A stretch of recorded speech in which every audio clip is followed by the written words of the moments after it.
formidable. Je ne sais pas si je le mérite, mais il ne dit pas que ce que je fais, je ne le ferais pas si je n'avais pas un secrétaire général exceptionnel à mes côtés. Voilà. Je crois qu'il ne faut pas l'oublier. On n'est jamais seul. Et quand on travaille, il faut toujours travailler en équipe. Et voilà, donc je dois dire un grand merci aussi de mon côté à Eric. Un petit mot de commentaire, je n'ai pas commenté les programmes des groupes locaux, mais ce programme est tout à fait remarquable. Et je me permettrai d'ailleurs de le remettre au groupe local de Lyon, parce que le groupe local de Lyon ne fonctionne pas avec autant de dynamisme et d'inventivité. La diversité de ce programme est tout simplement formidable. J'ajouterai que bravo aussi de donner à voir ce film, La Conférence. C'est un film extraordinaire, extraordinaire, très prenant. On en sort, je l'ai vu dans une salle de cinéma, et bien, à la fin, quand le film s'arrête, vous savez, les gens se lèvent pour repartir, et bien là, personne ne se levait, parce que tout le monde l'avait reçu comme un coup dans l'estomac. C'est un film terrible, parce qu'il relate l'organisation par les nazis de l'extermination scientifique, industrielle des Juifs d'Europe. Celle-ci avait commencé, c'était la Shoah par balle, comme on a dit, c'était, excusez-moi l'expression, c'était de l'artisanat. Là, c'est devenu, avec la conférence de Wannsee, car la conférence, c'est la conférence de Wannsee, c'est devenu une action organisée, industrielle. Et on voit, le film est fondé parce que, vous savez, les nazis écrivaient tout. Hein. Donc, on a le compte-rendu très détaillé de la conférence, le procès-verbal très détaillé avec les interventions des différents chefs nazis qui étaient présents, les quelques hésitations morales de l'un ou de l'autre rapidement balayées, et c'est là qu'on voit comment un processus infernal se met en place. Ce processus infernal, c'est un peu à la suite de cela que Jules Isaac a construit son œuvre de réconciliation.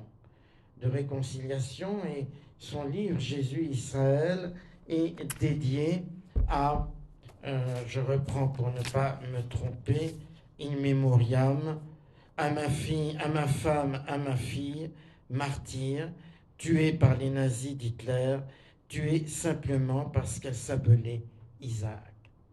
Eh bien, nous sommes malheureusement 75 ans, ou même 80 ans presque, après la libération des camps, nous sommes revenus malheureusement à cette période-là aujourd'hui. C'est-à-dire que nous sommes confrontés avec ce qui s'est passé le 7 octobre en Israël, au crime contre l'humanité, au pogrom. Un pogrom à l'échelle de la nation tout entière. Un pogrom, comme on l'organisait, on le faisait dans la Russie des tsars, à Kishinev par exemple. Mais l'expression crime contre l'humanité n'est pas simplement une expression comme ça. C'est un contenu, c'est une définition juridique qui a été définie à Nuremberg, au procès de Nuremberg, et qui a été reprise en France même lors du procès de Barbie, de Klaus Barbie, le boucher de Lyon, en 1987, à propos de l'assassinat des enfants juifs qui avaient cru trouver un refuge dans le département de l'Ain, à Isieux, dans une maison de colonie, une colonie de vacances à Isieux. Hein, c'est en s'appuyant sur cet assassinat des enfants que Barbie a pu être condamné à la réclusion à perpétuité. Et à cette occasion, André Frossard, qui a témoigné à ce procès, avait rappelé la simple définition du crime contre l'humanité. C'est de tuer quelqu'un parce qu'il est né. Tuer quelqu'un tout simplement parce qu'il est né. Donc on tue les juifs parce qu'ils sont nés et qu'ils sont nés juifs. Voilà. Et c'est ce qui s'est passé. Alors c'est une expression qui a beaucoup de mal à être utilisée aujourd'hui en France pour définir ce qui s'est passé en Israël. Alors on parle de crimes de guerre, on parle de n'importe quoi, mais beaucoup de gens, et notamment malheureusement dans la presse chrétienne, on a beaucoup de mal à utiliser cette expression qui est pourtant fondamentale. Et c'est à partir de cela, de ce crime contre l'humanité, et comme le dit Jules Isaac, ma femme et ma fille ont été tuées parce qu'elles s'appelaient Isaac, c'est-à-dire parce qu'elles étaient juives, parce qu'elles étaient nées juives. Et c'est de là que naît toute son œuvre de constructeur, et j'utilise bien ce mot constructeur, de l'amitié entre juifs et chrétiens. Le problème, c'est qu'aujourd'hui, on pourrait croire que quand même, le livre a été publié en 1948, donc 75 ans après, nous célébrons cette année les 75 ans de la publication de Jésus et Israël. On aurait pu penser que la page de l'antisémitisme était tournée. Malheureusement, on voit bien qu'elle ne l'est pas, et que quand on entend les commentaires que l'on entend à propos d'Israël, qui tendent notamment, même de la part de gens qui veulent bien faire, entre guillemets, mais qui cherchent à établir un parallèle constant entre l'injustice, entre guillemets, dont souffrent les Palestiniens et les méchants Israéliens. Et après tout, pourquoi les Israéliens n'ont-ils pas cherché ce qui leur est arrivé, ce qui leur arrive. Un archevêque catholique l'a écrit dans le journal de la Croix. Il y a des causes. C'est Monseigneur Vesco, archevêque d'Alger. Il y a des causes à tout cela. Oui, il y a des causes, effectivement. La cause, c'est que les Juifs sont Juifs. Voilà. Et qu'il y a des gens qui ça insupportent. Alors, j'en viens à mon propos. Pourquoi cette expression constructeur? Je l'ai trouvée en fait chez une grande figure italienne dont vous avez peut-être entendu parler, Giorgio La Pira, qui fut maire de Florence. On l'appelle le Saint-Maire de Florence. D'ailleurs, un procès en béatification est en cours. On l'appelle ainsi en Italie parce qu'il était très pratiquant, très croyant et très engagé sur toutes sortes de terrains, à la fois sur le plan international et social. Mais mon propos ne porte pas sur lui. Simplement, il admirait beaucoup Jules Isaac. Et il dit, peu après sa mort, je le cite, « Je vois d'un œil chrétien le rôle d'édificateur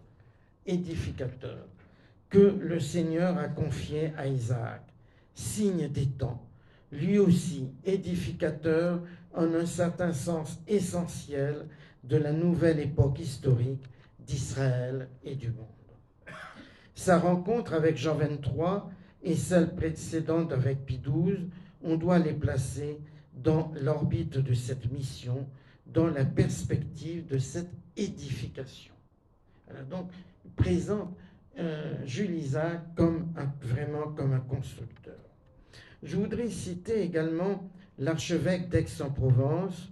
Au début de 1965, il s'appelle Monseigneur Charles de Provenchère, un grand ami de Jules Isaac qui habitait à Aix et qui présente au cours d'une réunion de l'amitié judo-chrétienne d'Aix l'état des discussions du concile. On est encore en plein concile, donc début 65, sur la question des relations entre chrétiens et juifs. On est en pleine préparation de ce qui sera la déclaration Nostra Aetate. Et Charles de Provenchère dit ceci avec une pointe de stupéfaction. Un laïc juif, à l'origine d'un décret conciliaire. À l'époque, un laïc, c'est quand même dans l'Église catholique quelqu'un qui est un peu à part, hein, dans une Église qui est encore très cléricale. Et en plus, ce laïc-là, il est juif, vous imaginez un peu. Bon, ce n'est pas une femme, heureusement, parce que s'ils avaient été en plus une juive, ça aurait sans doute encore plus compliqué les choses. Mais non, un laïc juif, à l'origine d'un décret conciliaire. C'est un signe des temps. Vous voyez, il utilise la même formule que la Pyrrha. Un signe des temps que de voir à l'origine d'un texte conciliaire, étudié et voté par 2000 évêques pendant plusieurs années, appelé à avoir un retentissement indéfini dans la vie de l'Église et du monde dans le temps à venir. Il reprend l'initiative d'un laïc et d'un laïc juif. On sent vraiment un étonnement de sa part. Et effectivement, il y a de quoi être étonné. On peut parler d'une mission prophétique de Jules Isaac. Et en rencontrant le 1er juin 1980 des représentants de la communauté juive française, le pape Jean-Paul II a rendu hommage aux aumôniers du mouvement qui a conduit à Nostra Aetate, et notamment à Jules Isaac, qui nous a conduits jusqu'au dialogue et à la collaboration présente, inspirée et promue par la déclaration Nostra Aetate du Concile Vatican II. Monseigneur Pierre d'Ornelas, l'actuel archevêque de Rennes, l'a qualifié de génie providentiel. Alors, je pourrais multiplier les citations qui soulignent le rôle véritablement historique. Alors, rôle historique, c'est un terme souvent un peu galvaudé, utilisé à tout moment, mais qui là s'applique véritablement à Jules Isaac. Et je voudrais vous présenter 5 points. Un professeur d'histoire français, laïque, républicain. La conférence de Sélisberg, Jésus-Israël, l'amitié judéo-chrétienne et la question de l'enseignement du mépris. Alors d'abord, un professeur d'histoire français, laïque, républicain, c'est un parcours d'un jeune juif au cours du XXe siècle. Jules Isaac est né à Rennes le 18 novembre 1877 dans une famille juive alsacienne et lorraine. Son père était officier et il a opté pour la France en 1871. Son grand-père était militaire et l'un de ses oncles aussi, donc une filiation tout à fait patriotique. Orphelin à 13 ans, de ses 2 parents meurent à quelques mois de distance, il grandit à Paris, étudie au lycée Lacanal à Sceaux, puis au lycée Henri IV à Paris. Il rencontre 2 personnalités extrêmement importantes pour lui, Charles Péguy en 1897, et c'est le début d'une amitié qui malheureusement s'est fracassée en 1914 sur la Première Guerre mondiale et la mort de Péguy au premier jour de la guerre. Une rencontre déterminante cependant, tant par rapport à l'affaire Dreyfus qui ravage alors la société française, que par rapport à la relation entre juifs et chrétiens. Et puis à Henri IV, en Cagne, dans l'année 96-97, il a comme professeur de philosophie Henri Bergson. Péguy et Bergson ont éclairé sa vie. Péguy lui a révélé la philosophie et lui a enseigné ce qu'est la conscience. Péguy fut pour lui à la fois un chrétien exemplaire et un ami d'Israël. Et il faut préciser que si Jules Isaac s'engage dans l'affaire Dreyfus, ce n'est pas par solidarité juive, absolument pas. C'est justement au nom de la conscience que lui a enseigné Bergson. C'est parce qu'il est persuadé que Dreyfus est innocent, qu'il y a eu un complot contre lui, et donc il s'engage dans l'affaire au nom de la justice et non pas au nom de, je l'ai dit, de la solidarité avec communautaire, je dirais. D'ailleurs, Jules Isaac est un juif assez distancié. Certes, il a une éducation juive. D'abord, peu après sa naissance, il a été circoncis, il a fait ensuite sa bar mitzvah.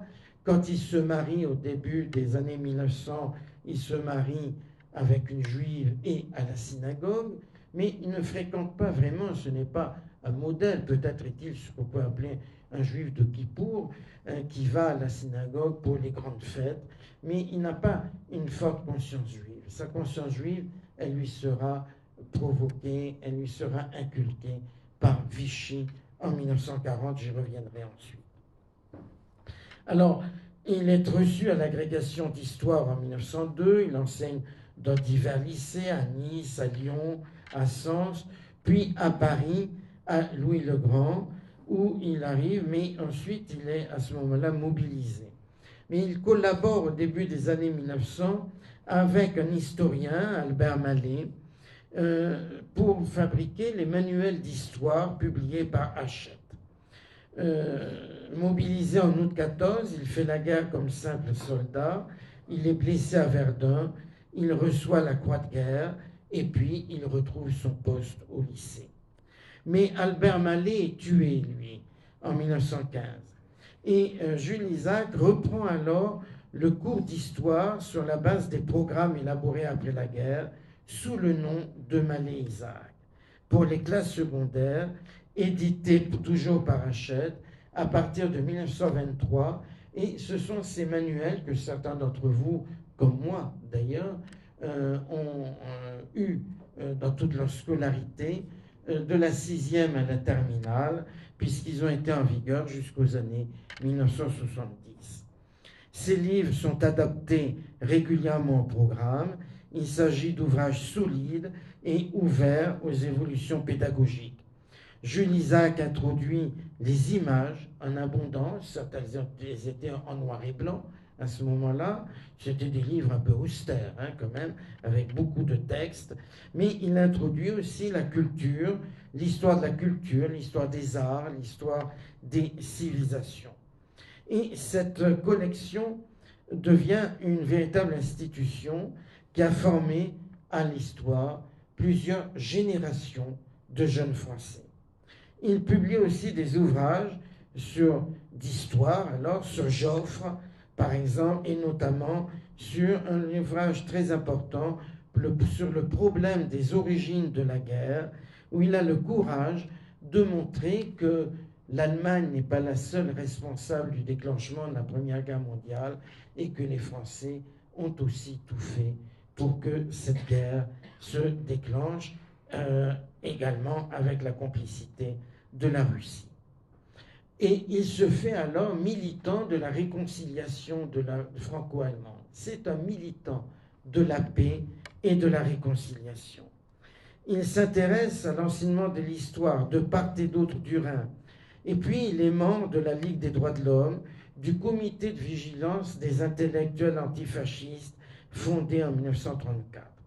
En 1936, c'est un homme qui se situe plutôt à gauche, sans être engagé dans aucun parti, mais visiblement ses sympathies seront pour le Front populaire, et il est nommé par le ministre de l'Éducation nationale, Jean Zay, il est nommé inspecteur général d'histoire en 1936 et en 1939 président du jury d'agrégation d'histoire. En 1940, il est victime du statut des Juifs, qui chasse ces derniers de la fonction publique, avec ce commentaire du ministre de Vichy, qui s'appelait Abel Bonnard: il n'est pas admissible que l'histoire de France soit enseignée par un Isaac, et vous mesurez le mépris qu'il pouvait faire connaître en utilisant ce nom Isaac. Et c'est là qu'il est rattrapé par sa judéité. Ce juif, qui était avant tout un républicain, un laïc, eh bien, qui était juif de culture, évidemment, mais qui, je vous l'ai dit, ne fréquentait guère la synagogue, eh bien, tout d'un coup, on lui jette à la figure: tu es juif, et donc tu n'as plus le droit de servir la République. C'est pour lui un énorme traumatisme. Il s'installe à Aix-en-Provence, en zone sud, jusqu'en 1942, jusqu'à l'invasion par l'Allemagne de la zone sud. Il se réfugie alors auprès des protestants, Chambon-sur-Lignon. Vous avez évoqué, vous aurez une conférence du pasteur que j'ai salué tout à l'heure sur le Chambon-sur-Lignon. Il est accueilli par un pasteur très célèbre qui est le pasteur Troukmé. Et puis il faut dire aussi que son fils s'était converti au protestantisme. Son fils qui a rejoint ensuite le général de Gaulle, enfin je ne me souviens plus à quelle date exactement, il a rejoint la France libre, il a fait lui une carrière militaire, il a renoué avec la tradition militaire de la famille. L'un de ses fils a rejoint la France libre et a combattu avec le général de Gaulle. Et puis ensuite, il s'installe à Riom, près de Vichy. Pourquoi Riom? Parce que son gendre habite à Vichy, et son gendre, d'ailleurs, est dans la résistance, il est très actif, il anime un réseau de résistance qui a été très important au sein même de l'administration de Vichy, d'ailleurs, et il s'installe à Riom parce que ce n'est pas loin de Clermont-Ferrand. Parce qu'il a commencé, depuis qu'on lui a déclaré qu'il était juif, il s'interroge sur les relations. D'où vient cet antisémitisme? Il a commencé ce travail qui va aboutir à ce gros livre, Jésus et Israël. Et Clermont-Ferrand, il y a une magnifique bibliothèque qui a été repliée, c'est la bibliothèque de l'université de Strasbourg, qui a été repliée sur Clermont-Ferrand. Il a tous les livres qu'il veut à Clermont-Ferrand. Donc il s'installe à Riom. Et ce n'est pas une bonne idée, car la famille est arrêtée, sa femme, sa fille, son autre fils, son gendre, seul son fils survivra. Lui n'est pas arrêté pour une raison très prosaïque. Il est chez le coiffeur lorsque la Gestapo débarque et les arrête, probablement sur dénonciation. Mais en 1942, il avait déjà écrit un ouvrage qui s'intitule Les oligarques, essai d'histoire partiale, qui a été publié ensuite en 1945 sous le pseudonyme, réédité en 1949. Cet ouvrage porte sur la chute d'Athènes et en se situant dans la Grèce antique. Évidemment, il fait le parallèle avec la France de 1940 et il chante les louanges de la France libre. Alors, il est depuis longtemps, déjà, en fait, depuis l'affaire Dreyfus, préoccupé par l'antisémitisme. Il observe que celui-ci prend racine en termes chrétiennes et se nourrit de l'anti-judaïsme développé notamment par les pères de l'Église et transmis de génération en génération depuis près de 2000 ans. C'est cet enseignement du mépris, comme il l'a nommé, qui a désarmé les consciences. Il a instillé dans les esprits chrétiens que les Juifs sont des gens à part et que les États ont le droit de prendre des mesures pour limiter leur influence, comme par exemple pour les contraindre à certaines fonctions ou leur interdire certains métiers ou à vivre dans des quartiers isolés. Et cela pendant toute la période historique de l'Antiquité au Moyen-Âge et à l'époque moderne. Avec l'émancipation en France en 1791 des Juifs et la reconnaissance des Juifs comme citoyens et la montée des nationalismes, avec l'émergence des théories racistes pseudo-scientifiques sur la hiérarchie des races, les Juifs en terre chrétienne ont été considérés de plus en plus comme des ennemis de l'intérieur, des complotistes en tout genre, avec une volonté de dominer le monde. Je passe là-dessus très vite parce que ça pourrait mériter une conférence tout entière. Mais la rédaction de son livre majeur, Jésus et Israël, commence déjà avant la guerre, en tout cas dans son esprit. Et il a déjà rédigé plusieurs chapitres au moment où il est arrêté. Et heureusement, la Gestapo, ils étaient en fait dans un hôtel à Riom, ne s'est pas intéressé à ces gros dossiers et ça n'a pas été emporté. Donc il a pu récupérer ce qu'il avait déjà écrit. Et son épouse, haletant à Drancy, au moment où elle part de Drancy vers une destination inconnue, elle arrive à lui faire parvenir, on ne sait pas trop comment, un billet, lui recommandant d'achever son livre. Mon ami bien-aimé, nous partons demain.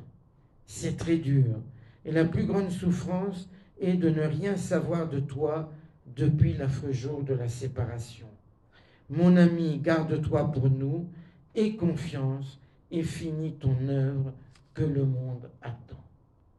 Évidemment, ce billet, il le prend comme une injonction de poursuivre son travail et dès lors, c'est la question des relations entre juifs et chrétiens qui domine sa vie. Alors, il est pris en charge à ce moment-là, après les protestants, par la résistance catholique, par une jeune femme qui lui est déléguée par le cardinal Saliège, l'archevêque de Toulouse, une collaboratrice, une dame qui était très proche de Saliège. Il est chargé par le réseau Combat de récupérer Jules Isaac, qui est complètement perdu, hein, vous pouvez l'imaginer. C'est un homme âgé quand même déjà, hein, il est né en 77, hein, donc il est âgé, il est perdu, en plus aucune nouvelle, donc à part ce billet de sa famille, et il est récupéré et il est caché dans le département du Cher, d'où cette dame était originaire, et sa famille y a une ferme. Donc elle le cache là, et puis elle va le ravitailler en livres auprès d'un monastère voisin, et elle récupère des tas de livres que il lui indique et qui sont là. Et elle fait la navette entre le monastère et lui, et puis voilà, et la guerre se passe ainsi. Il y a eu quelques alertes, mais il réussit à survivre à ce moment-là. Et après la guerre, donc, eh bien, il s'engage à fond dans la question des relations entre juifs et chrétiens, et il va être la cheville ouvrière de la rencontre de Sélisberg en 1947. L'année suivante, en 1948, il fonde la JCF et publie Jésus et Israël. C'est dans ces conditions qu'ensuite il essaie de rencontrer les papes, car il comprend que l'Église catholique, si on veut faire bouger les choses, il faut voir le grand patron, le grand chef, parce que c'est une organisation très hiérarchique. Il rencontre le pape Pie XII, il lui parle de la prière du vendredi saint, qui est vécue par les Juifs comme profondément injurieuse, et puis ensuite, en 1960, Jean 23. Alors, je vais m'arrêter un petit peu sur la conférence de Sélisberg. Cette conférence dont je remercie pour la reproduction du document que vous avez, les 10 points de Sélisberg. Qu'est-ce que c'est Sélisberg? Eh bien, c'est une rencontre organisée par le Conseil international des Juifs et des Chrétiens, qui est fondé à Oxford en 1946 et dont le siège est à Genève. Et ce dernier organise une réunion à Sélisberg, qui est un petit village de la Suisse alémanique, une conférence dite Conférence internationale extraordinaire pour combattre l'antisémitisme. Elle a lieu du 30 juillet au 7 août 1947. 70 intellectuels venus de 17 pays y participent. Des religieux, des laïcs. Des juifs comme le grand rabbin français Jacob Kaplan, Alexandre Safran, grand rabbin de Roumanie, des protestants avec Pierre Visser, des catholiques comme l'abbé Charles Journet. Jacques Maritain, invité, ne vient pas parce qu'il est ambassadeur à Rome, et il est coincé à Rome à ce moment-là, mais il envoie un message, qui est plus qu'un message, qui est un véritable traité qui est lu par l'abbé Journet. Et ce texte a fait une très grande impression. Jules Isaac dit à Journet, il a dit, donc il, Jacques Maritain, a dit évidemment du point de vue catholique tout ce que je propose dans un livre que je prépare, et ce livre c'est Jésus et Israël. Les débats sont introduits par Jules Isaac et Jacob Kaplan, qui présentent 18 points d'abord, qui sont discutés en sous-commission par les protestants et les autres chrétiens, et réunis finalement en 10 points. Alors c'est un texte destiné aux chrétiens, mais rédigé sous le regard des Juifs. C'est un texte collectif, mais le poids de Jules Isaac est évident. On le voit par le style, par les orientations, par les propositions.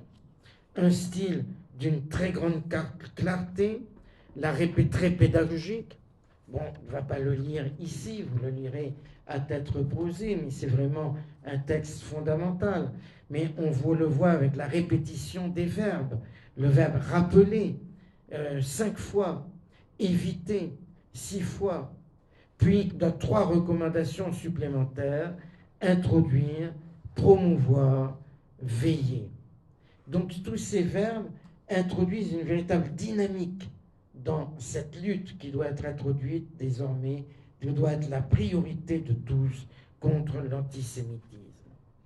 Avec des orientations, l'unité à travers la judéité de Jésus, de sa mère et de ses compagnons, l'exclusion de toute généralisation incluant tous les juifs de l'époque de Jésus et tous les juifs contemporains, c'est-à-dire la question du crime de déicide dont les juifs sont accusés constamment.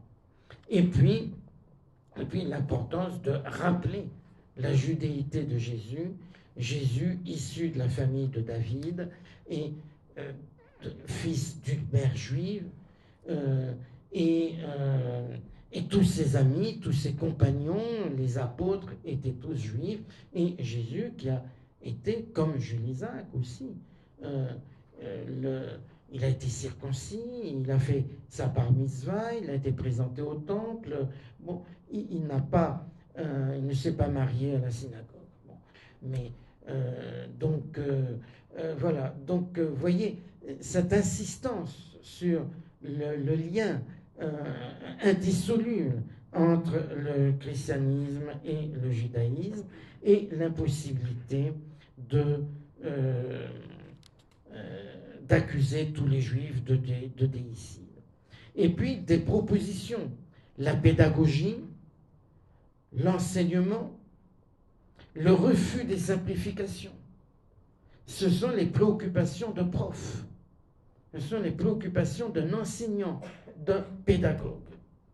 Et l'objectif global, c'est éveiller à la responsabilité, faire prendre conscience des conséquences d'un enseignement hostile qui, encore une fois, a désarmé les consciences et promouvoir alors un enseignement positif. C'est-à-dire remplacer, ne le dit pas encore, ça viendra dans un autre livre un peu plus tardif, remplacer l'enseignement du mépris par l'enseignement de l'estime. Voilà. Donc, voilà les objectifs. Et alors, donc, les 10 points de Seelisberg aboutissent à Jésus Israël. Qu'est-ce que c'est Jésus Israël? C'est d'abord un cri. C'est un cri. On le voit dédié à sa femme Laure, à sa fille Juliette. Jules Isaac met aussi en exergue un verset de l'Épître aux Romains de Paul, 11-18. Si tu le glorifies, sache que ce n'est pas toi qui portes la racine, mais que c'est la racine qui te porte. Donc si tu te glorifies, sache que ce n'est pas toi qui portes la racine, mais c'est la racine qui te porte. Manière de rappeler aux chrétiens qui sont portés par leur origine juive. Un cri, oui, un livre issu d'une douleur incommensurable, un livre d'émotion, mais en même temps, le livre d'un historien, d'un scientifique qui argumente, qui dépasse la douleur pour construire un avenir différent. Et c'est ça qui est extraordinaire, c'est chez Jules Isaac. Il ne se laisse pas étouffer par la douleur. C'est un cri, mais c'est aussi une somme de près de 600 pages. Et il a écrit dans un texte inédit que nous sommes en train de publier pour la JCF et qui est intitulé Carnet du lépreux. Car exclu de la fonction publique en 1940, il s'est lui-même dénommé lépreux. Et c'est lépreux qu'on mettait à part dans les sociétés anciennes et encore aujourd'hui. Et il écrit « J'ai lu les évangiles et les ayant lus, scrutés, honnêtement, minutieusement, en ce qui concerne Israël et la position de Jésus par rapport à Israël, je suis arrivé à cette conviction que la tradition reçue ne cadrait pas avec le texte évangélique, qu'elle le débordait de toutes parts. Et je suis arrivé à cette conviction que cette tradition reçue, enseignée depuis des centaines d'années par des milliers et des milliers de voix, était la source première et permanente, la souche puissante et séculaire sur laquelle toutes les autres variétés d'antisémitisme, même les plus contraires, étaient venues se greffer. Il est en quelque sorte l'anti-Daniel Robs. Daniel Robs, écrivain catholique prolifique, qui publie en 1945, donc alors que les camps s'ouvrent, qu'on sait ce qui s'est passé, un livre intitulé « Jésus en son temps », où il reprenait les poncifs les plus éculés sur les Juifs en disant, en écrivant, « Le poids de la mort de Jésus pèse sur le front d'Israël. » Le poids de la mort de Jésus pèse sur le front d'Israël. Et finalement, ce qui est arrivé aux Juifs, ils l'ont bien cherché puisqu'ils ont tué Jésus. Le raisonnement que l'on entend ces jours-ci aussi, malheureusement, dans certains milieux. Cet ouvrage a provoqué une grande colère chez Isaac. Mais Jésus et Israël est donc un livre de passion, mais c'est un livre éminemment pédagogique. Il illustre une formule chère à Jules Isaac, seul l'enseignement peut défaire ce que l'enseignement a fait. Et la démonstration est partagée en 4 parties, divisées en 21 réflexions, qui répondent aux critiques de ceux qui colportent la haine des Juifs au nom du Christ. Alors, première partie, Jésus juif selon la chair, la religion chrétienne est issue de la religion juive, la vie humaine de Jésus est une vie juive, la famille est juive, etc. La deuxième partie, l'évangile dans la synagogue, entend démontrer la vitalité du judaïsme au temps de Jésus et répondre à l'accusation d'un judaïsme pétrifié. Jésus montre la profondeur, Isaac montre la profondeur de la vie spirituelle. Jésus d'ailleurs enseigne dans les synagogues et même dans le temple à Jérusalem. Il a vécu la loi juive et n'en a pas prononcé l'abrogation.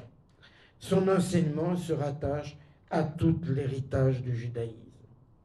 La troisième partie porte sur le peuple de Jésus, Jésus et son peuple, et il rappelle notamment que la diaspora ne date pas de la destruction du temple par les Romains. Elle ne peut donc pas être considérée comme une punition divine. La majeure partie de la population juive ne vivait pas dans les royaumes juifs depuis longtemps. Et ainsi de suite. Quatrième partie sur le crime de déicide, dont il montre la vanité.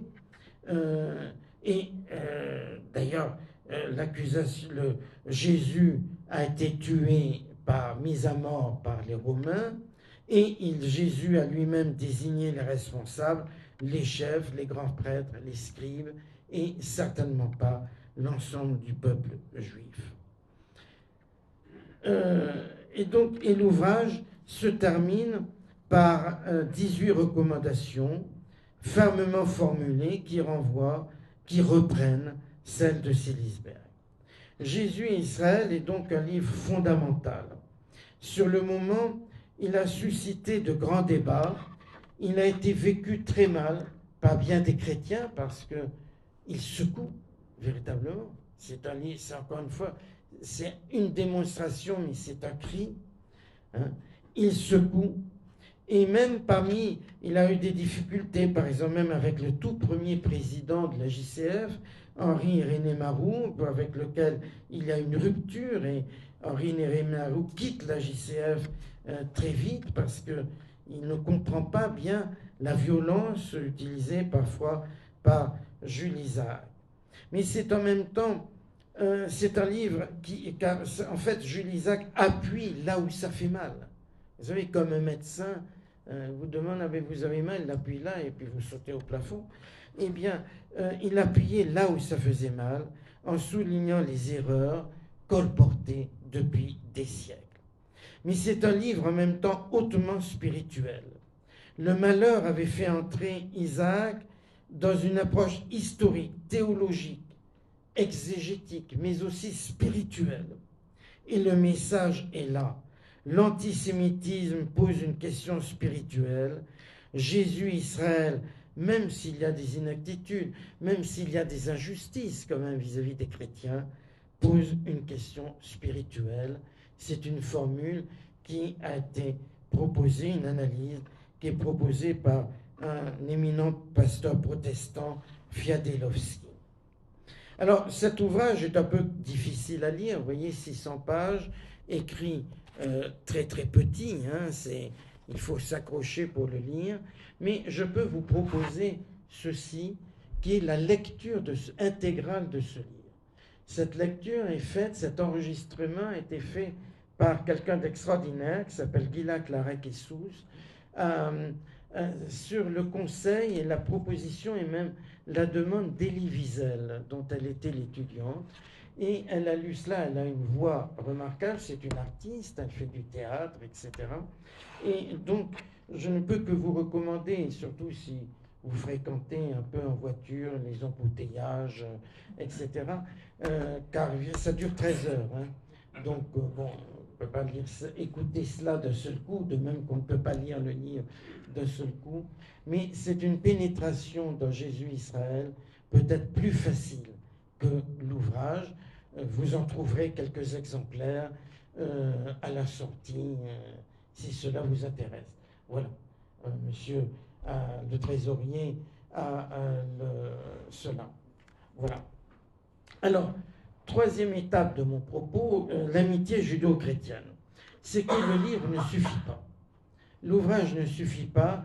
Il faut aussi, pour Jules Isaac, organiser quelque chose. Et il a voulu renforcer la réflexion par une structure qui réunisse des juifs et des chrétiens pour pouvoir approfondir ce travail intellectuel. Alors, l'amitié est fondée en 2 temps, à Aix-en-Provence par Jules Isaac, à Paris par Edmond Flegg, un grand écrivain, et cela en présence du grand rabbin Kaplan et de bien d'autres personnalités. Je ne vais pas faire l'histoire de la JCF, qui a eu parfois des débuts un peu compliqués, parfois des disputes internes, hein, des analyses différentes entre les uns et les autres, entre Paris et Aix notamment, des difficultés matérielles avec des budgets très serrés. Mais simplement, je veux vous lire l'article 2 des statuts, tel que voulu par Jules Isaac.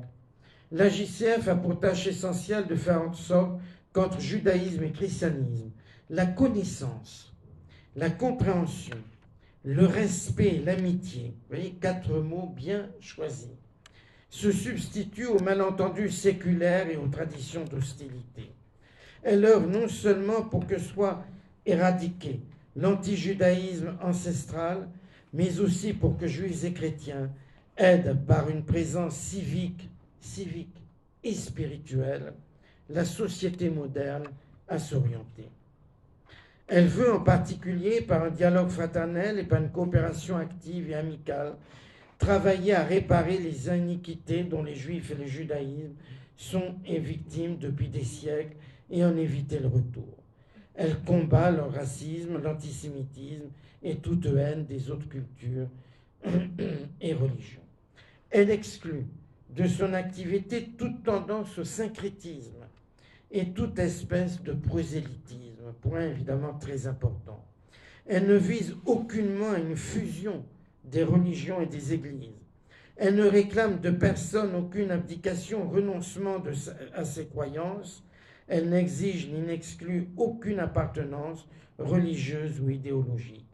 Mais elle attend de chacun, de la conscience de ce qui distingue et de ce qui unit juifs et chrétiens, et dans un total respect réciproque, une entière volonté, une totale loyauté d'esprit dans la recherche, l'étude des textes et traditions respectives, en même temps qu'un rigoureux effort de vérité.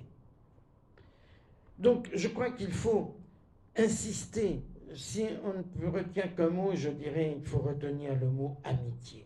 Et il y en a d'autres, vous l'avez perçu au passage. L'importance du mot amitié. Voilà ce que dit Jacques Mado, le deuxième président de la JCF.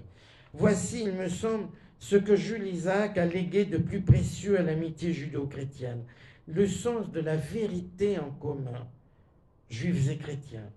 Non pas à coup sûr la vérité théologique sur laquelle nous sommes divisés, mais de celle que nous deux devons les uns aux autres sur nous-mêmes, sur ce que nous sommes réellement. Il voulait que juifs et chrétiens puissent se regarder désormais les yeux dans les yeux, franchement et sans arrière-pensée.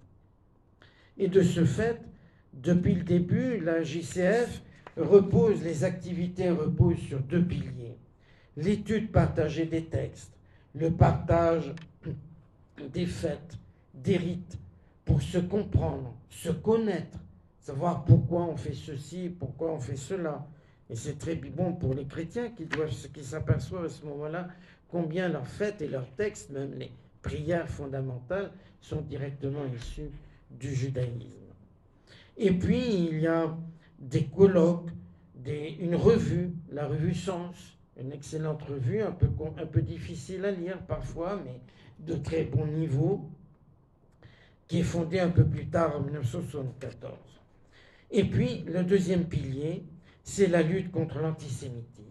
D'où cette journée nationale que j'ai voulu créer dès que je suis devenu président, en la fixant au 19 mars, enfin au dimanche le plus proche du 19 mars. Pourquoi le 19 mars? Eh bien, parce que le 19 mars 2012, dans notre pays, ont tué pour la première fois, depuis 1944, des enfants juifs, parce qu'ils étaient nés juifs. Voilà, c'est le massacre de Toulouse du 19 mars 2012. Voilà. Donc, et je crois malheureusement que la suite m'a donné raison et qu'aujourd'hui l'antisémitisme, la lutte contre l'antisémitisme doit être plus que jamais, sans négliger les aspects d'études intellectuelles, doit être une priorité. Et je crois que présenter des films comme La Conférence, c'est absolument fondamental pour faire comprendre les mécanismes. Et puis alors, dernier point peut-être, ou avant-dernier point, non, oui, c'est le dernier point, la question de l'enseignement du mépris. C'est très important aussi. À la fin de sa vie, Jules Isaac publie un dernier ouvrage avec pour sous-titre « Vérité historique et mythe théologique ». Il est dédié à ceux qui m'ont suivi et soutenu dans mon effort opiniâtre. L'opiniâtreté, c'est bien le mot qui caractérise la volonté de Jules Isaac. Et ce dernier livre résume en quelque sorte Jésus Israël, avec le sens de la formule et la mise en valeur de l'expression enseignement du mépris, formule lapidaire, parfaitement imagée, mais déjà utilisée dans un livre de 1956 intitulé Genèse de l'antisémitisme. Mais le contexte est différent. On n'est plus au sortir de la guerre. Isaac a rencontré Jean 23. Une rencontre pleine de promesses pour l'avenir. En 1960, deux vieillards. Le pape, Jean XXIII, qui a convoqué le concile, qui allait s'ouvrir en octobre de 1962, et qui a créé dès juin 60 le secrétariat pontifical pour travailler sur l'œcuménisme et sur le judaïsme, dont la direction est confiée à Monseigneur Béat, un éminent jésuite et bibliste. Et là, cette rencontre est évidemment fondamentale. Elle est fondatrice, je dirais. Car Roncalli, le pape Roncalli, comme on dit en Italie, était déjà sensible aux questions avec le judaïsme. Il avait joué un rôle important dans le sauvetage de très nombreux juifs quand il était délégué apostolique à Ankara pendant la guerre. Et puis, donc il est déjà très sensible. Mais Jules Isaac l'a encore plus, je crois, sensibilisé. À la fin de la rencontre, Jules Isaac lui demande s'il peut avoir quelque espoir, et le pape lui répond plus que de l'espoir. Et surtout, le pape le met entre les mains de ce cardinal Béat, qui n'est pas encore cardinal d'ailleurs, de Monseigneur Béat. Et car c'est Béat qui est à la manœuvre. Le pape, il est au-dessus de tout. Mais c'est Béat qui est à la manœuvre. Et Béat est un opiniâtre également. Et on a deux personnes qui se rencontrent et qui ne vont plus pratiquement se quitter. Et donc il reprend dans l'enseignement du mépris les thèmes développés dans Jésus Israël, et donc il faut remplacer l'enseignement du mépris par l'estime, qui lui-même passe par une mise à jour radicale de ce que l'Église transmet. On ne bâtit pas la vérité sur l'erreur. Et il s'appuie sur une formule qu'aimait bien Jean XXIII. Il est un principe vital, c'est de ne jamais déformer la vérité. Alors, donc, 5 constatations préliminaires. Un chrétien ne peut pas être antisémite, et cependant, l'antisémitisme s'est fortement inscrit, enraciné en chrétienté. Le thème de l'universel antisémitisme n'a pas de fondement historique. L'antisémitisme païen, pré-chrétien est de l'espèce la plus vulgaire. Et enfin, d'essence théologique, l'antisémitisme chrétien a été très nocif puisqu'il s'est prolongé jusqu'à nos jours. Puis il reprend les thématiques de son livre de 1948. Avec l'avantage que c'est un ouvrage de 195 pages et donc plus maniable que celui-là.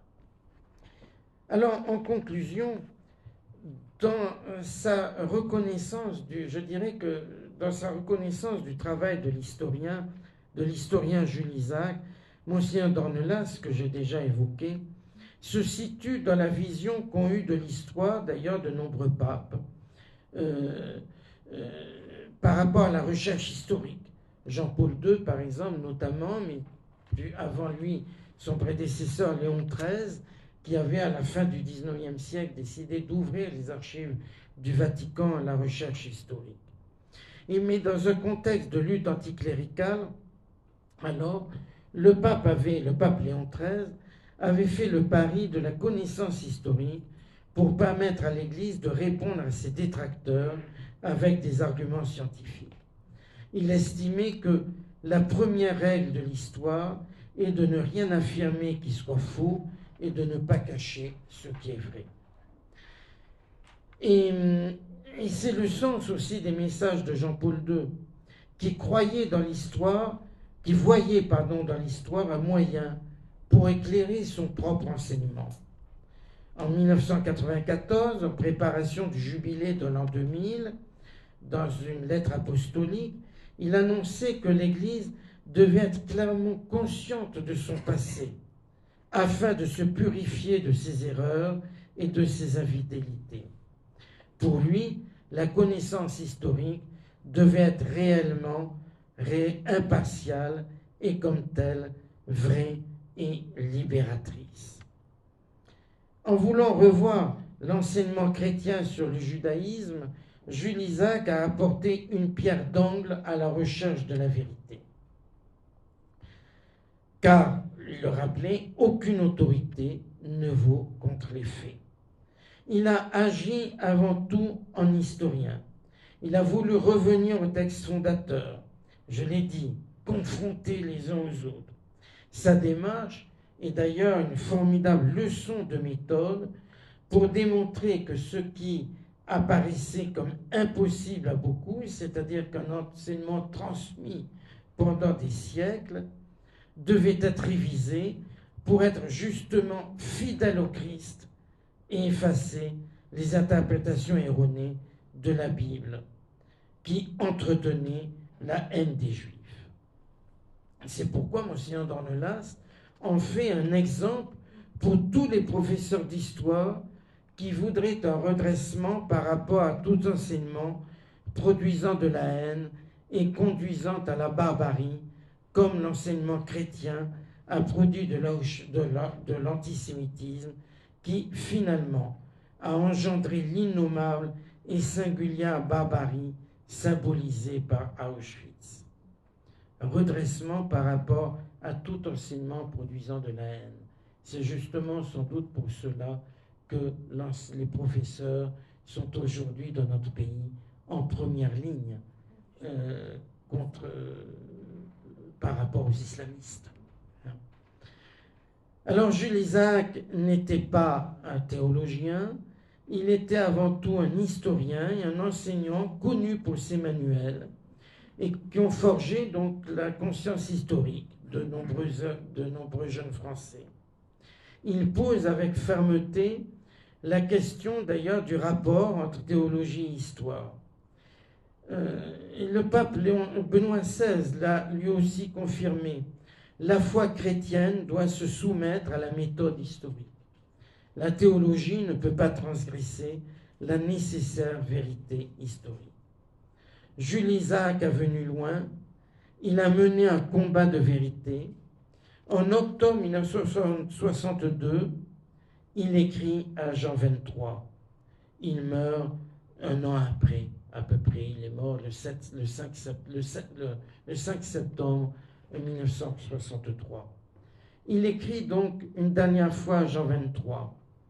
Très Saint-Père, malade, retenu au lit depuis 6 mois, qu'il me soit permis de rassembler tout ce qui me reste de force pour venir plaider une dernière fois devant votre sainteté la cause du judaïsme, de la justice et du respect qui lui sont dus.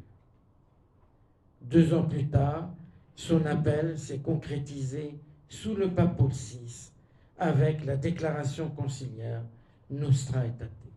Je vous remercie de votre attention.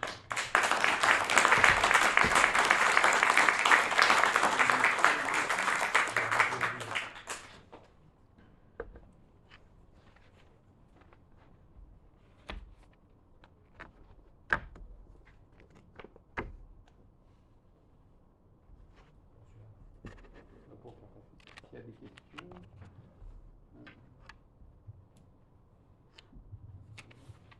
Voilà. Est-ce qu'il y a... Merci, Monsieur le Président, cher Jean-Dominique, pour ce brillant exposé. Est-ce que on peut peut-être faire passer le micro si des personnes ont des questions, des remarques, des éclaircissements?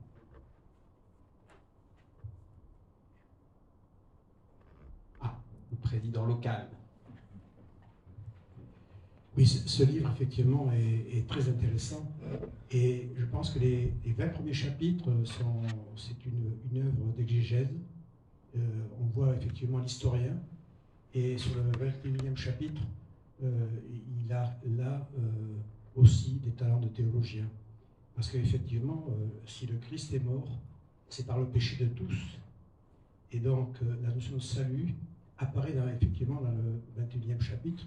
Si le Christ était mort juste à cause des Juifs, la notion de salut serait complètement... n'aurait plus de sens pour un chrétien aujourd'hui. Alors, oui, tout à fait. Alors, je ne vais pas entrer dans un débat entre historiens, théologiens, etc. Jules Isaac est historien. Hein. Les théologiens disent qu'il y a des erreurs, qu'il va y avoir d'ailleurs le 22 janvier prochain à Lyon, à l'Université catholique de Lyon, un colloque, une journée d'études sur la relation entre théologie et histoire, à partir de Jules Isaac, justement. Hein. Donc cette problématique, cette question-là est posée. Et Jules Isaac a souffert d'un certain mépris de la part de théologiens, parce que c'est vrai que je crois que peut-être des théologiens dans la salle, mais c'est vrai qu'il n'est pas très solide en matière de théologie. Jacques Maritain lui-même avait quelques condescendances vis-à-vis de Jules Isaac, il n'aimait pas Jules Isaac, et il disait, bon, qu'est-ce que c'est que ce type? C'est un historien. Et Jacques Maritain n'aimait pas les historiens. C'est un philosophe. Hein. Et donc, il dit, mais il n'est pas philosophe. Bon. Alors, ce pauvre Jules Isaac, ben oui, on est ce qu'on est. Et moi, il m'arrive souvent aussi de dire, je ne suis qu'un historien, et je ne suis pas un grand spirituel, je ne suis pas un théologien. Il y a des tas de choses qu'on ne sait pas, mais c'est comme ça, il faut assumer son identité. Voilà. Mais, et donc, mais ceci dit, oui, il pose ce diagnostic, qui n'est pas le premier. Le Concile de Trente, c'est 1500 et quelques. Le Concile de Trente dit clairement, alors ça a été oublié immédiatement dans le catholicisme, le Concile de Trente dit clairement, récuse l'accusation de déicide, dit les Juifs ne sont pas responsables de la mort du Christ, les responsables de la mort du Christ, c'est chacun d'entre nous, par les péchés commis, et le Christ vient justement, dans la théologie catholique, vient justement comme rédempteur et sauvé à cause des péchés des hommes. Ce sont les péchés qui ont conduit à la mort du Christ. Et chacun est responsable individuellement de la mort du Christ. Alors, pour des raisons que j'ignore, il faudrait interroger des historiens de l'époque moderne sur la réception du Concile de Trente, etc. Pourquoi cette affirmation du Concile de Trente n'a pas été retenue dans les catéchismes qui en sont issus? Je n'en sais rien.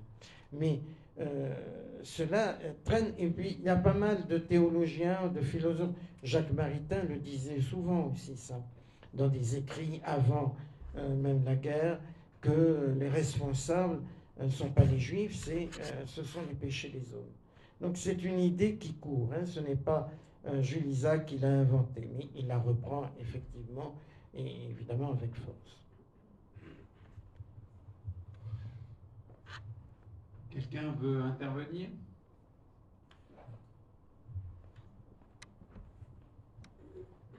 Pierre d'Ornelas, que vous avez cité, disait la semaine dernière, à propos de l'antisémitisme, c'est une erreur théologique. Et pour lui, la théologie, c'est majeur. Et c'est intéressant d'entendre ça comme expression. Sur ce que vous venez de dire de l'histoire, j'avais un oncle dominicain qui était historien et qui a dit et montré par ses écrits que l'histoire était maîtresse de beaucoup de sagesse, parfois plus que la théologie. Il avait ce slogan, plus que le vrai, le réel. Oui, alors, Monsieur d'Ornelas aussi a dit ce que j'ai cité tout à l'heure, et finalement il a rendu hommage aussi fortement aux historiens. Encore récemment, on a organisé à Paris une journée d'études sur Jésus-Israël qui a été inaugurée à la fois par le grand rabbin de Paris, je crois, et Monsieur d'Ornelas.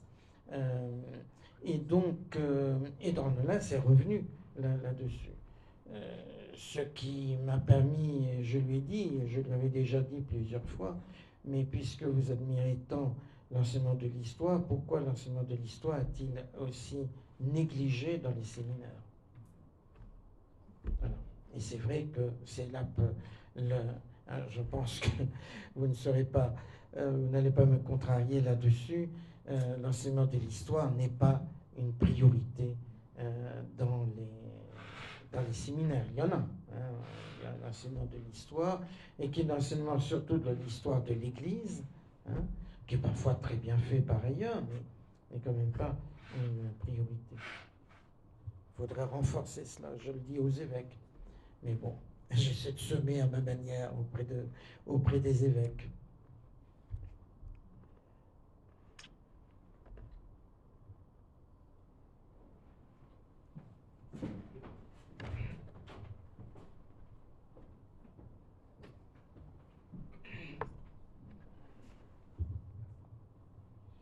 Notre République se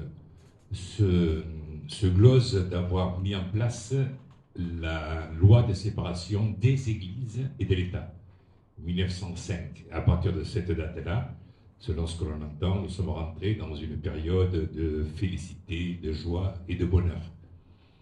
Que pensez-vous, ou que pense l'Assemblée ici? Je ne suis pas du tout d'ici, de la laïcité, qui apparemment n'est surtout présente qu'en France, d'ailleurs, essentiellement, ou alors en Turquie, à condition que ce soit la religion d'État. Et la laïcité elle-même, n'est-elle pas devenue religion d'État? Autrement dit, les religions connues peuvent s'exercer à condition que ça se passe dans des endroits obscurs et éloignés de choses, mais la religion d'État peut s'étaler au grand jour. Et est-ce que l'État n'a pas mis en place une religion qui est à lui? Autrement dit, est-ce qu'un État peut vivre sans religion, sans une idée transcendantale? J'espère que vous avez compris, merci. Ben, j'espère aussi. Je vais essayer de vous répondre, même si on s'éloigne un petit peu de notre sujet. J'ai dit tout à l'heure que Jules Isaac était laïque et il a servi la République laïque. C'est-à-dire que, justement, il a grandi, il a vécu, il est né en 1877.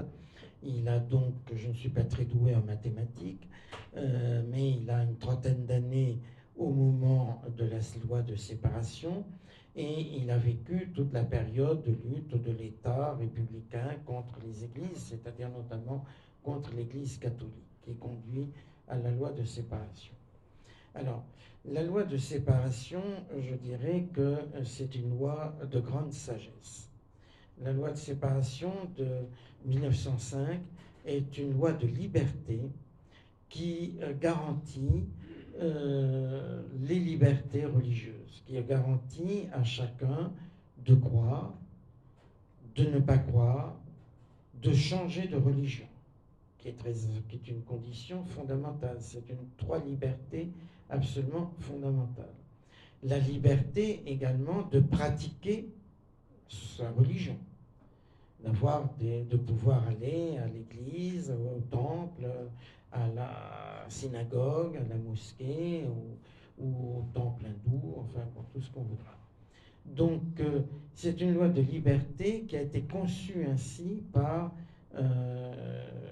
Aristide Briand et Jean Jaurès, qui ont pensé cette loi. C'est une loi, d'ailleurs quand je la relis parfois, je fais un cours pendant plusieurs années à l'université sur la laïcité française, et non, en Europe, justement, à titre pour établir des points de comparaison et montrer qu'ailleurs, il n'y a pas de laïcité, mais il y a tout aussi bien la liberté religieuse. Bon, et relativiser les choses, comme ce que vous sous-entendiez d'ailleurs, monsieur. Mais la loi est vraiment une loi de liberté, mais aussi, il faut rappeler que, à ma connaissance, la Grande-Bretagne, dont le chef de l'État est chef de la religion établie, n'est pas un pays où on pourfend les religions. Bon.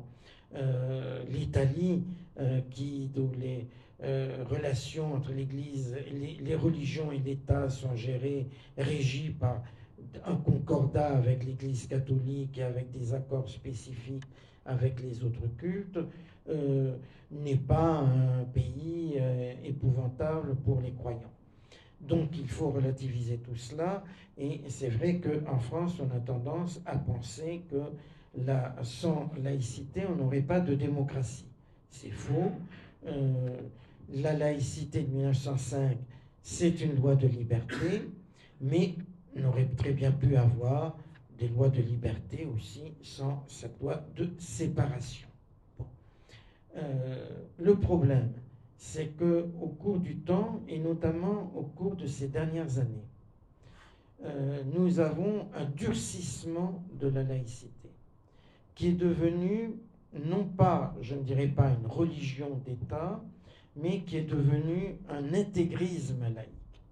Un intégrisme laïque, comme il peut y avoir des intégrismes religieux d'ailleurs, hein, et un intégrisme laïque qui tente à exclure totalement les religions de l'espace public, au point qu'on veut dégommer des statues de saints qui sont sur l'espace public, hein. Y compris des statues qui sont là depuis 300 ans et avec un organisme qui s'appelle la Libre Pensée, qui n'a de libre que le nom, et si ça vous amuse, mais je ne suis pas sûr que ce soit très amusant, allez voir le site de la Libre Pensée, vous verrez un déversoir de haine, mais de haine, à l'encontre des religions, hein. Et le problème, c'est qu'avec, sous l'effet, je dirais, de deux phénomènes. Un, l'inculture religieuse. L'inculture religieuse dans notre pays qui est le fruit de cette laïcité, de cette séparation. L'inculture religieuse qui fait qu'on ne parle pas de religion dans les écoles, hein, sauf dans les écoles catholiques, qui sont les seuls lieux où on peut apprendre des choses sur les autres religions d'ailleurs que le catholicisme, hein. Bon, donc, mais c'est une minorité d'élèves qui fréquentent ces écoles. Donc, l'inculture religieuse qui devient monumentale et qui atteint notamment notre classe politique actuelle. Il serait intéressant, alors nous avons actuellement une classe politique jeune, où il faut donner dans le jeunisme, hein, vous le savez, et des gens assez jeunes, beaucoup de députés, il faut être député à 30 ans, mais président de la République à 39, etc. Bon, n'ont aucune culture religieuse. Ils ne savent pas ce qu'est une religion. Ils ne savent même pas ce qu'est un croyant, ce qu'est le fait de prier. Hein? Voilà, c'est l'ignorance. Ce n'est pas forcément l'hostilité, mais c'est l'ignorance. L'ignorance, donc la peur. Donc la peur des religions, et notamment la peur de l'une d'entre elles, qui est l'islam. En confondant d'ailleurs l'islam et l'islamisme. Et en rejetant d'ailleurs les musulmans qui peuvent être républicains, modérés, etc. Je n'aime pas le terme de modéré, mais tout simplement républicains, vers l'islamisme par des lois absolument stupides, notamment la loi de 2021. La loi de 2021, d'août 2021, portée par Madame Schiappa, qui a été, on ne le sait guère, qui est une personne très liée à la libre pensée, dont le père est un grand chef de la libre pensée. Donc cette loi était vraiment réfléchie avec le soutien de la libre pensée et qui met tout le monde dans le même sac, hein, et qui entretient et qui établit un contrôle de la religion par l'État, des religions par l'État. Bon. Alors qu'on nous dit, ah mais il y a le séparatisme, et je me souviens avoir discuté avec un député macroniste, qui me dit, ah mais oui, mais tu ne te rends pas compte de ce qui se passe dans les mosquées. Mais ce qui se passe dans les mosquées, vous n'avez qu'à y aller, envoyer la police et faire des enquêtes, et les lois actuelles, avant cette loi de 2021, permettent de contrôler les mosquées. Et la preuve, c'est qu'aujourd'hui, on est confronté à un terrorisme islamique qui n'est pas contrôlé du tout. Et d'ailleurs, les terroristes ne fréquentent guère les mosquées.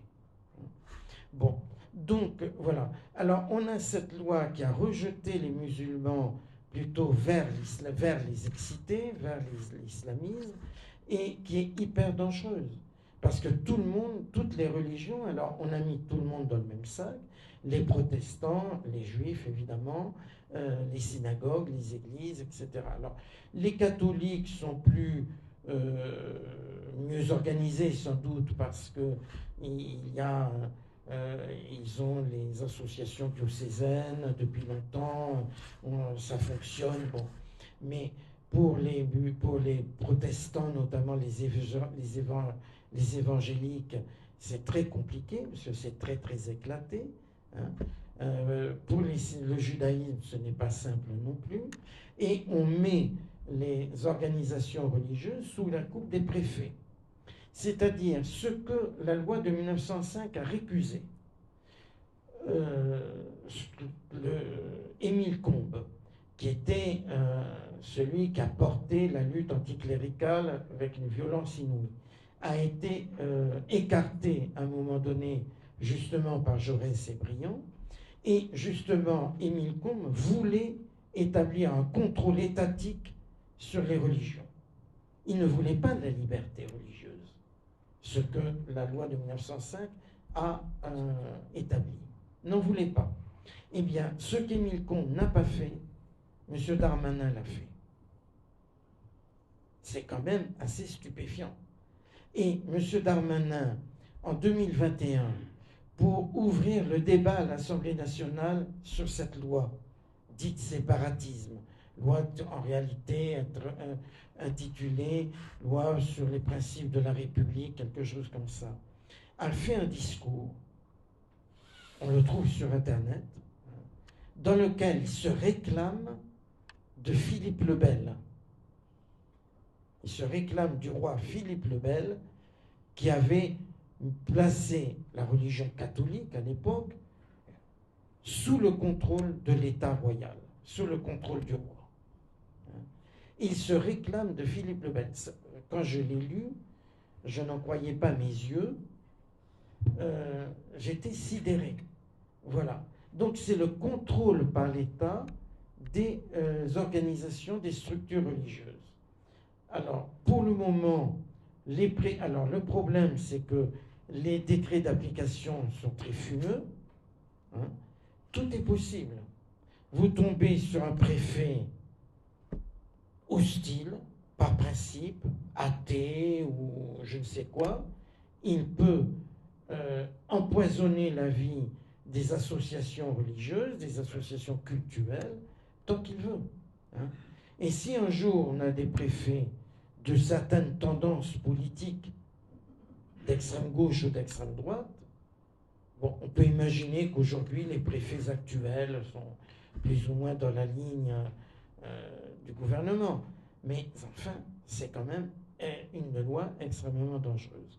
Alors c'est là que je dis qu'il y a plutôt qu'une religion laïque, je pense qu'il y a vraiment un intégrisme laïque qui fait de la France un État très particulier, par rapport à ses voisins européens. Merci. Voilà. Je crois avoir compris votre question. Oui, merci. Alors juste pour préciser pour les associations cultuelles, quand on fait le dossier à la préfecture, donc c'est tout un dossier complexe, le récépissé, donc c'est un dossier pour demander l'accord pour exercer une activité culturelle pendant 5 ans. Donc c'est une licence. Oui.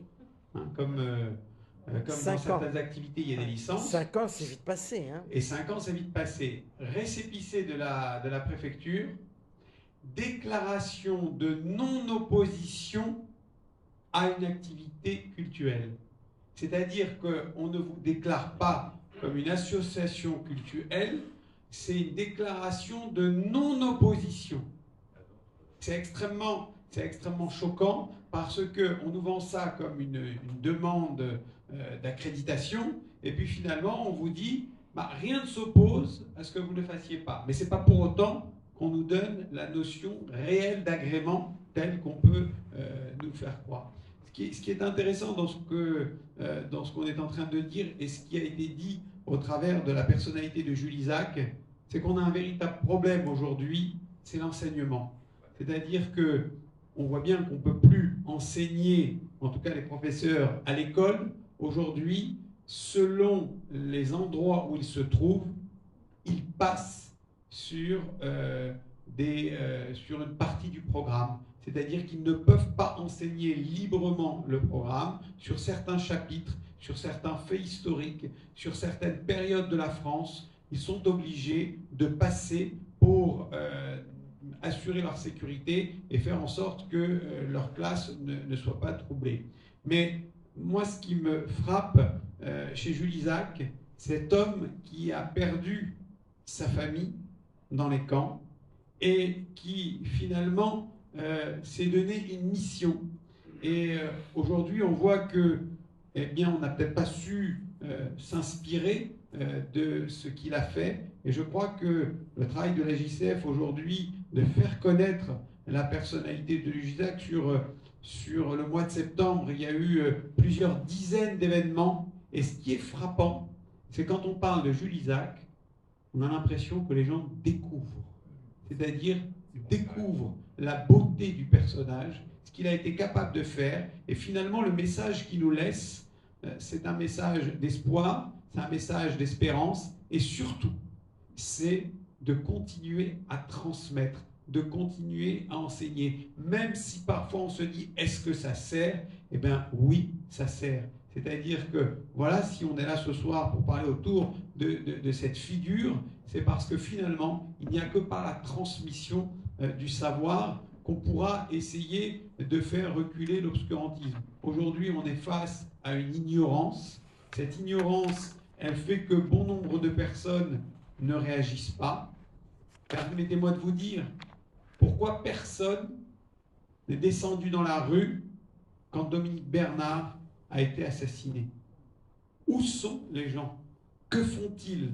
Est-ce qu'ils sont encore à la maison, en train de manger leur soupe, en train de regarder la télévision, en train de lire tranquillement dans leur salon, alors que ceux qui enseignent, ceux qui transmettent, ceux qui nous donnent la lumière, comme Jules Isaac l'a fait, eh bien finalement aujourd'hui ne peuvent plus le faire en toute quiétude. Mais finalement, si on va sur ce terrain-là, c'est la fin de quelque chose. Quoi, je ne sais pas, je ne saurais pas dire la fin de la société, mais c'est la fin de quelque chose. Alors que cet homme qui a perdu sa famille, qui aurait pu dire, bon bah tant pis, foutu pour foutu, eh ben autant ne rien faire, lui, il a dit non, on va faire. Donc je pense qu'on a tous une responsabilité et ce travail de transmission, ce travail de connaissance, comme parler de la laïcité qui est extrêmement mal comprise, qui est peu connue, et en plus des gens donnent un avis sans forcément connaître, eh bien je pense qu'on doit multiplier toutes ces rencontres, faire en sorte de mieux faire connaître l'amitié judéo-chrétienne, de mieux faire connaître l'œuvre de Jules Isaac, et de dire, regardez le travail qui a été fait entre juifs et chrétiens, ce travail de réconciliation, ce travail de partage, ce travail d'amitié, non pas de fraternité, mais d'amitié, et peut-être qu'on pourra arriver à redonner de la lumière dans les endroits où malheureusement elle s'est perdue.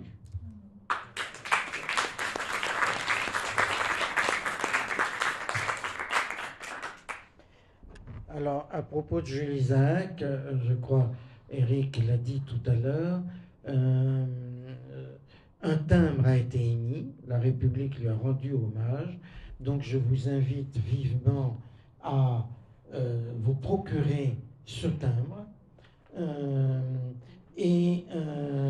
donc on doit le trouver dans les postes, et si on ne le trouve pas, ben, commandez-le spécifiquement.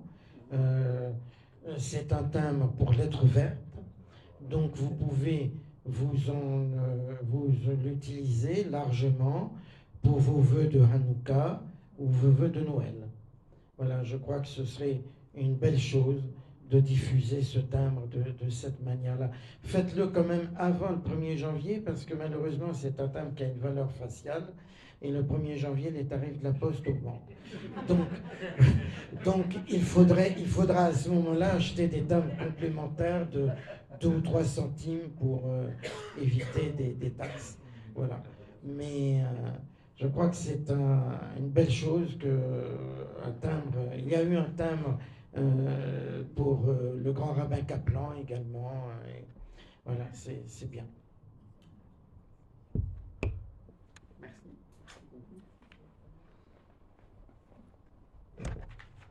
Merci à tous. Et prochaine réunion, donc.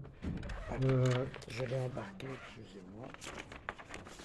Donc, notre prochaine réunion, ce sera le 29 novembre avec le père Christophe Le Sourd, et donc qui est le rédacteur de ce livre, Déconstruire l'antijudaïsme chrétien. Donc il viendra commenter son livre. Et puis n'oubliez pas la sortie si vous voulez, si vous voulez. Récupérer Jésus et Israël d'une manière audio. Voilà, merci à tous. Merci.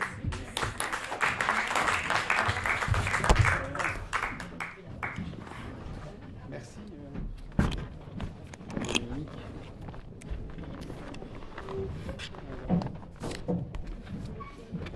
Je vous en prie. Ça a marché? J'espère.